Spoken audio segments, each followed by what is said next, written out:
DK Shivakumar ಅವರು ಮಾತನಾಡ್ತಿದ್ದಾರೆ. ನಮ್ಮ ನೆಚ್ಚಿನ ಪ್ರಧಾನಮಂತ್ರಿಗಳು ಕಾಂಗ್ರೆಸ್ ಪಕ್ಷದ ಅಧ್ಯಕ್ಷರಾಗಿ ಸೇವೆಯನ್ನು ಮಾಡಿದಂಥವ್ರನ್ನ 92ನೇ ವಯಸ್ಸಿನಲ್ಲಿ ಕಳ್ಕೊಂಡಿದ್ದೇವೆ. ಅಬ್ದುಲ್ ಕಲಾಂ ರವರು ಈ ದೇಶದ ಪ್ರಧಾನಮಂತ್ರಿ ಮಾಡಬೇಕು ಅಂತೇಳಿ ಸೋನಿಯಾ ಗಾಂಧಿ ಅವರಿಗೆ ಆಹ್ವಾನಿಸಿದಾಗ ನನಗೆ ಅಧಿಕಾರ ಮುಖ್ಯ ಅಲ್ಲ, ಈ ದೇಶದ ಭವಿಷ್ಯಕ್ಕೋಸ್ಕರ ಒಬ್ಬ ಆರ್ಥಿಕ ತಜ್ಞ ಬೇಕು ಅಂತೇಳಿ ಮನಮೋಹನ್ ಸಿಂಗ್ ಅವ್ರನ್ನ ನೇಮಕ ಮಾಡಿ ಒಂದು ಪ್ರಧಾನಮಂತ್ರಿ ಸ್ಥಾನವನ್ನು ತ್ಯಾಗ ಮಾಡಿದಂಥ ಇತಿಹಾಸ ಪ್ರಜಾಪ್ರಭುತ್ವದ ವ್ಯವಸ್ಥೆಯೇ ಅತಿ ದೊಡ್ಡ ಒಂದು ಇತಿಹಾಸವನ್ನು ಸೃಷ್ಟಿ ಮಾಡಿದ್ದನ್ನು ನಾವೆಲ್ಲ ಇಲ್ಲಿ ಸ್ಮರಿಸ್ಬೋದು. ಒಬ್ಬ ಸರಳತೆ, ಒಂದು ದೊಡ್ಡ ಹೆಸರು, ಒಂದು ಮಾತು ಕೂಡ ಭಾಳ ಮೃದುವಾದಂಥ ಮಾತು, ಯಾವಾಗಲೂ ಕೂಡ ಗಾಂಭೀರ್ಯತೆ, ಪ್ರಾಮಾಣಿಕತೆ, ಆಡಳಿತದಲ್ಲೂ ಕೂಡ ಈ ದೇಶವನ್ನು ಎಲ್ಲ ರಂಗದಲ್ಲೂ ಕೂಡ ಆಂತರಿಕವಾದ ವಿಚಾರ ಇರ್ಬೋದು, ಹೊರಗಡೆ ದೇಶಗಳ ಜೊತೆ ಇರೋಂಥ ಒಂದು ಸಂಬಂಧ ಇರ್ಬೋದು, ಮತ್ತು ಅವರ ಕಾಲದಲ್ಲಿ ಕೊಟ್ಟಂಥ ಅನೇಕ ಕಾಯ್ದೆಗಳು ಇವತ್ತು ನಾವೇನು ಬಡವರಿಗೋಸ್ಕರ ಮನ್ರೇಗಾ ಅಂತ ಏನು ನಾವು ನಮ್ಮ ಹಳ್ಳಿಲಿ ಗ್ರಾಮೀಣ ಪ್ರದೇಶದ ಬದುಕಿನಲ್ಲಿ ಉದ್ಯೋಗ ಗ್ಯಾರಂಟಿಯನ್ನು ಸೃಷ್ಟಿ ಮಾಡಿದ್ದೇವೆ. ಒಬ್ಬ ಆರ್ಥಿಕ ತಜ್ಞ ಬಡವರ ಬದುಕಿನ ಬಗ್ಗೆ ಒಂದು ರೂಪವನ್ನು ಕಲಿಸಿಕೊಟ್ಟಂಥ ಒಬ್ಬ ಹಿರಿಯ ನಮ್ಮ ನಾಯಕರು. ಜೊತೆಗೆ right to education, right to information, ಇದಕ್ಕಿನ್ನ ಇನ್ಯಾರು ಈ ದೇಶಕ್ಕೆ ಇಂಥ ಕಾಯ್ದೆಗಳನ್ನು ಕೊಟ್ಟು, ಆಹಾರ ಬದ್ಧತೆ ಕಾಯ್ದೆ, ಇದನ್ನೆಲ್ಲ ಕೂಡ ಅವರ ವಿಚಾರ ನಾವೇನಾದ್ರು ಮಾತಾಡ್ಕೊಂಡು ಹೋದರೆ ಎಷ್ಟು ಗಂಟೆಗಳು ಬೇಕಾದ್ರೂ ಚರ್ಚೆ ಮಾಡಲಿಕ್ಕೆ ಅವಕಾಶ ಇದೆ. ಎಲ್ಲ ವರ್ಗದ ಜನರಿಗೆ ಇವತ್ತು ರೈತರಿಂದ ಹಿಡಿದು ರೈತರಿಗೆ ಸಾಲ ಮನ್ನಾ ಮಾಡಿದಂಥ ಒಂದು ದೊಡ್ಡ ಇತಿಹಾಸ ಸೃಷ್ಟಿ ಮಾಡಿ, ಅದು ನ್ಯಾಷನಲೈಸ್ ಬ್ಯಾಂಕಲ್ಲಿ ನಾವು ಬರೀ ಬೇರೆಯವ್ರಿಗೆ ಮಾತ್ರ ನಾವು ಮನ್ನಾ ಮಾಡೋದಲ್ಲ, ರೈತರಿಗೂ ಕೂಡ ನಾವು ಸಹಾಯ ಮಾಡಬೇಕು ಅಂತೇಳಿ ತೀರ್ಮಾನ ಮಾಡೋದನ್ನು ನಾವು ಯಾರು ಕೂಡ ಮರಲಿಕ್ಕೆ ಸಾಧ್ಯ ಇಲ್ಲ. ವಿಶೇಷವಾಗಿ ನಗರಗಳಿಗೂ ಕೂಡ ಜವಾಹರ್ಲಾಲ್ ನೆಹರು ಅವರ ಹೆಸರಿನಲ್ಲಿ ನರಮ್ ಅಂತೇಳಿ ಒಂದು ಕಾರ್ಯಕ್ರಮವನ್ನೇ ರೂಪಿಸಿ ಬೆಂಗಳೂರು, ಈ ನಮ್ಮ ರಾಜ್ಯಕ್ಕೆ ನೀವು ಹೇಳೋದಾದರೆ ಎಲೆಕ್ಟ್ರಾನಿಕ್ ಸಿಟಿಯಿಂದ ಫ್ಲೈಓವರು, ನೆಲಮಂಗಲದಿಂದ ಫ್ಲೈಓವರು, ಏರ್ಪೋರ್ಟಿಂದ ಫ್ಲೈಓವರು, ನಮ್ಮ ಇದ್ರ ರೋಡು,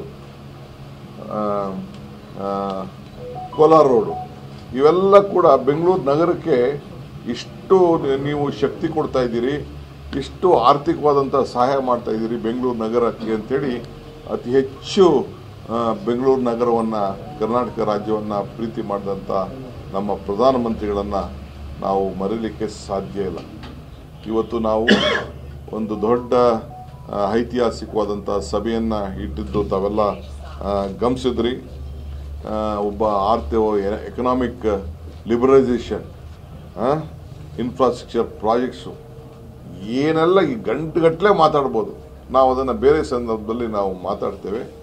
ಇವತ್ತು ನಾವು Congress extended work committee, Mahatma ಗಾಂಧೀಜಿಯವರು ಕಾಂಗ್ರೆಸ್ನ ನಾಯಕತ್ವ ವಹಿಸಿದ್ದನ ಬಗ್ಗೆ ನಾವೆಲ್ಲ ಸ್ಮರಿಸ್ಕೊಂಡು ಮಲ್ಲಿಕಾರ್ಜುನ್ ಖರ್ಗೆ ಅವರ ಅಧ್ಯಕ್ಷತೆಯಲ್ಲಿ ಇವತ್ತು ನಾವೆಲ್ಲ ಸಭೆ ಮಾಡಿದ್ದೋ. ಆ ಸಭೆಯ ನಿರ್ಣಯವನ್ನು ಈಗಾಗಲೇ ನಾವು ನಿಮಗೆಲ್ಲ ನಾವು ತಿಳಿಸಿದ್ದೇವೆ. ಆದರೆ ಇಂಥ ಒಂದು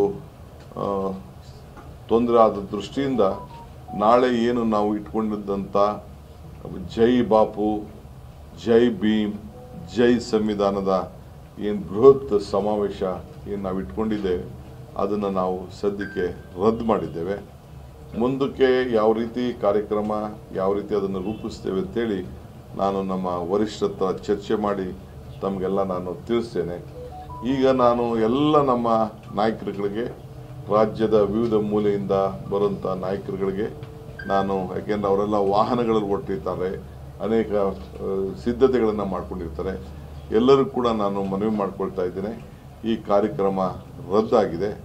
ಆದರೆ 10:30 ಗಂಟೆ 11 ಗಂಟೆ 10:30 ಗಂಟೆ ಸಂದರ್ಭದಲ್ಲಿ ನಾವು ಅದೇ ಒಂದು ಏನು ವೇದಿಕೆ ನಿರ್ಮಾಣ ಮಾಡಿದ್ದೇವೆ ಆ ಜಾಗದಲ್ಲೇ ಅವರಿಗೆ ಗೌರವವನ್ನು ಸಲ್ಲಿಸುವಂಥ ಕಾರ್ಯಕ್ರಮವನ್ನು, ಏಕೆಂದರೆ ಯಾರ್ಯಾರು ಇದ್ದೀರಿ ಅವರೆಲ್ಲರೂ ಕೂಡ ಪಾಲ್ಗೊಳ್ಬೇಕು ಅಂತೇಳಿ, ಏಕೆಂದರೆ ಭಾಳ ಜನ ಹೊರಗಡೆಯಿಂದ ಬಂದುಬಿಟ್ಟಿದ್ದಾರೆ, ಅವರೆಲ್ಲರೂ ಕೂಡ ಗೌರವವನ್ನು ಸಲ್ಲಿಸುವಂಥ ಒಂದು ಅವಕಾಶವನ್ನು ಮಾಡಿಕೊಡ್ಬೇಕಾದ್ದು ನಮ್ಮ ಕರ್ತವ್ಯ. ಸೊ ಅದೇ ವೇದಿಕೆಯಲ್ಲಿ 10:15 ಗಂಟೆಗೆ ಬೆಟರ್ 10:30 10:30 ಬೇಕಾದ್ರೆ ಒಂದು ಹಾಫ್ ಅನ್ ಅವರ್ ಬೇಕಾದ್ರೆ ನೋಡೋಣ. 10:15 ಗಂಟೆಗೆ ನಾನು ಎಲ್ಲ ನಾಯಕರುಗಳು ಯಾರು ಬೆಂಗಳೂರಿಂದ ಬಂದಿದ್ದೀರಿ, ಹೊರಗಡೆಯಿಂದ ಬಂದಿದ್ದೀರಿ, ರಾಜ್ಯದ ಮೂಲೆಯಿಂದ ಬಂದಿದ್ದೀರಿ, ತಾವಿದ್ದು ಆ ಒಂದು ಸಭೆಯಲ್ಲಿ ಗೌರವವನ್ನು ಸಲ್ಲಿಸುವಂಥ ಒಂದು ಸಭೆಯಲ್ಲಿ ತಾವೆಲ್ಲ ಪಾಲ್ಗೊಳ್ಬೇಕು ಅಂಥೇಳಿ ನಾನೆಲ್ಲರೂ ಕೂಡ ನಾವು ಪ್ರಾರ್ಥನೆಯನ್ನು ನಾವು ಮಾಡ್ತಾ ಇದ್ದೇವೆ. ಮತ್ತು ನಮ್ಮ ಪ್ರೋಟೋಕಾಲು, ನಮ್ಮ ಟೀಮ್ ಏನಿದೆ KPCC ಅವರು, ನಾವು ಹೊರಗಡೆಯಿಂದ ಸುಮಾರು ಈಗಾಗಲೇ 140 ಜನ MP ಗಳು ಬಂದಿದ್ದಾರೆ, ಲೀಡರ್ಸ್ ಬಂದಿದ್ದಾರೆ. ಎಲ್ಲರೂ ಕೂಡ ಅವ್ರು ಹೋಗೋವರೆಗೂ ಕೂಡ ನೀವು ಅವರ ಏನು ಪ್ರೋಟೋಕಾಲ್ ಮೇಂಟೈನ್ ಮಾಡಬೇಕಾಗಿದೆ. ಅವರ ಗೌರವದಿಂದ ಕಳಿಸೋರು ಕೂಡ ಅವ್ರನ್ನ ನೀವು ಎಲ್ಲ ನೋಡ್ಕೊಳ್ಬೇಕಾಗ್ತದೆ. ಸೊ ಅದರಿಂದ ನೀವು ಯಾರು ಕೂಡ ಮಧ್ಯ ಅವ್ರನ್ನ ಬಿಟ್ಟು ಹೋಗಬಾರ್ದು, ಅದನ್ನು ಮುಂದುವರಿಸಬೇಕು. ಕೊನೆ ಫ್ಲೈಟ್ ಅವ್ರಿಗೆ ಹಚ್ಚೋವರೆಗೂ, ಅವ್ರ ಊರಿಗೆ ತಲುಪೋವರೆಗೂ ಕೂಡ ನೀವು ಅವ್ರನ್ನ ಮೊದಲಿಂದ ಏನು ನಿಮಗೆ ಜವಾಬ್ದಾರಿ ವಹಿಸಿದ್ದೋ ಆ ಕೆಲಸನ ಮುಂದುವರಿಸಬೇಕು. ಮತ್ತು ನಾವೀಗಾಗಲೇ ಇಂಡಿಗೋ ಅವ್ರ ಹತ್ರ ಮಾತಾಡ್ತಾ ಇದ್ದೀನಿ, ದೆಹಲಿಗೂ ಕೂಡ ನಾನು ಮಾತಾಡ್ತಾ ಇದ್ದೀನಿ. ಸಾಯಂಕಾಲ 5 ಗಂಟೆ ಇದ್ದಂಥ ಫ್ಲೈಟನ್ನು ಪ್ರಿಪೋನ್ ಮಾಡಲಿಕ್ಕೆ ಪ್ರಯತ್ನವನ್ನು ನಾವು ಮಾಡ್ತಾ ಇದ್ದೇವೆ. ಅದು ಸದ್ಯದಲ್ಲೇ ನಾನು ಎಲ್ಲರಿಗೂ ಕೂಡ ತಿಳಿಸ್ತೇನೆ, ನಿಮ್ಮೆಲ್ಲರೂ ಕೂಡ ತಿಳಿಸ್ತೇನೆ. ಸಂಬಂಧಪಟ್ಟಂಥ ಎಲ್ಲ MPs ಯಾರು ಇಲ್ಲಿದ್ದಾರೆ, ವರ್ಕಿಂಗ್ ಕಮಿಟಿ ಮೆಂಬರ್ಸ್ ಯಾರಿದ್ದಾರೆ, PCC ಪ್ರೆಸಿಡೆಂಟ್ಸ್ ಯಾರಿದ್ದಾರೆ, ವಿಶೇಷವಾದ ನಮ್ಮ ಕಾರ್ಯದರ್ಶಿಗಳು ಯಾರು ಇಲ್ಲಿ ಇದ್ದಾರೆ, ಎಲ್ಲರಿಗೂ ಕೂಡ ನಮ್ಮ ಚೀಫ್ ಮಿನಿಸ್ಟರ್ಸ್ಗೆ ಗೊತ್ತೇ ಆಗ್ತದೆ.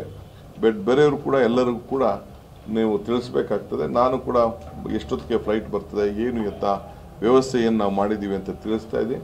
ತಾವೆಲ್ಲ ನಮ್ಮ ಕಾರ್ಯಕರ್ತರಿಗೆ ನಾನು ಮನವಿ ಮಾಡ್ಕೊಳ್ತೇನೆ, ನಮ್ಮ ಲೀಡರ್ಸ್ ಮನವಿ ಮಾಡ್ಕೊಳ್ತೇನೆ, KPCC ಆಫೀಸರ್ಸ್ ಮನವಿ ಮಾಡ್ಕೊಳ್ತೇನೆ, ನಮ್ಮ ಶಾಸಕರುಗಳಿಗೆ, ಮಂತ್ರಿಗಳಿಗೂ ನಾನು ಮನವಿ ಮಾಡ್ಕೊಳ್ತೇನೆ.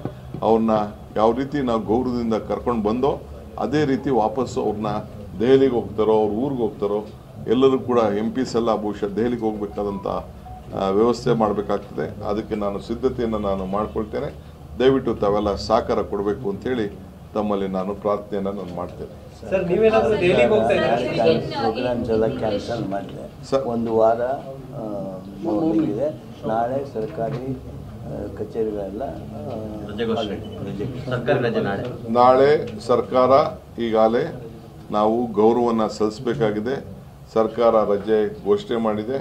ಸೊ ಆ ದೃಷ್ಟಿಯಿಂದ ನಮ್ಮೆಲ್ಲ ಕಾರ್ಯಕ್ರಮಗಳನ್ನು ರದ್ದಾಗಿದೆ. ಸರ್ಕಾರಿ ಕಾರ್ಯಕ್ರಮಗಳನ್ನು ಮತ್ತು ನಮ್ಮ ಪಕ್ಷದ ಕಾರ್ಯಕ್ರಮ ಇದೊಂದು ಮಾರ್ನಿಂಗ್ ಒಂದು ಬಿಟ್ಟರೆ ಮಿಕ್ಕಿದೆಲ್ಲ ಕಾರ್ಯಕ್ರಮಗಳನ್ನು ನಾವು ರದ್ದು ಮಾಡೋಂಥ ವ್ಯವಸ್ಥೆಯನ್ನು ನಾವು ಮಾಡಿದ್ದೇವೆ. ಒಂದು ವಾರ ಏನು ಸರ್ಕಾರ ಶೋಕ ಆಚರಣೆ ಮಾಡಬೇಕು ಅಂತಿದೆ ಅದನ್ನು ನಾವು ಯಥಾಸ್ಥಿತಿ ನಾವು ಮುಂದುವರಿಸ್ತೇವೆ. ಇಲ್ಲಿ ಲೈಟಿಂಗ್ ವ್ಯವಸ್ಥೆ ಏನಿದೆ ಅದನ್ನು ಬೆಳಗ್ಗೆ ನಾನು ಚೀಫ್ ಮಿನಿಸ್ಟರ್ ನಾನು ಮಾತಾಡ್ಬಿಟ್ಟು ನಾನು ಮತ್ತೆ ನಿಮಗೆ ನಾನು ಏರ್ಪಾಟನ್ನು ತಮಗೆ ತಿಳಿಸ್ತೀನಿ. ಯಾಕೆಂದರೆ ಭಾಳ ಸಾರ್ವಜನಿಕರು ಇದ್ರ ಬಗ್ಗೆ ಭಾಳ ತರಾತುರಿಯಿಂದ ಲಕ್ಷಾಂತರ ಜನ ಬಂದು ನೋಡ್ತಾ ಇದ್ದಾರೆ. ಆ ವಿಚಾರದಲ್ಲಿ ಏನಿದೆ ಅನ್ನೋದನ್ನು ನಾನು ಮುಖ್ಯಮಂತ್ರಿಗಳ ಹತ್ರ ಚರ್ಚೆ ಮಾಡಿ ನಿಮಗೆ ಮುಂದಕ್ಕೆ ನಾನು ತಿಳಿಸ್ತೇನೆ. ಖಂಡಿತ ನಾನು ಪಕ್ಷದ ಒಬ್ಬ ಅಧ್ಯಕ್ಷರಾಗಿ, ರಾಜ್ಯದ ಮುಖ್ಯಮಂತ್ರಿಯಾಗಿ, ಕೆಲವೆಲ್ಲ ನಮ್ಮ ಸೀನಿಯರ್ ಲೀಡರ್ಸು ಎಲ್ಲರೂ ಕೂಡ ಹೋಗ್ಬೇಕಾಗ್ತದೆ. ಬಹುತೇಕರು ಲೀಡರ್ಸ್ ಎಲ್ಲರಿಗೂ ಪರಿಚಯ ಇರೋರವರು, ನಾವೆಲ್ಲ ಅವ್ರನ್ನ ಕೈ ಕೆಳಗಡೆ ಕೆಲಸ ಮಾಡಿರೋರು, ನಾವೆಲ್ಲ ಖಂಡಿತ ಹೋಗ್ಬೇಕಾಗ್ತದೆ. ಅದಕ್ಕೆ ಸಪ್ರೇಟಾಗಿ ವ್ಯವಸ್ಥೆನ ನಾವು ಚೀಫ್ ಮಿನಿಸ್ಟರ್ ಮಾತಾಡ್ಬಿಟ್ಟು ನಿಮಗೆ ತಿಳಿಸ್ತೇವೆ. So I am very sorry to inform all of you, our Padma Vibhushan Dr. Manmohan Singh is no more. It was a very great important occasion that we all are trying to celebrate, and we had organized an important event in the history of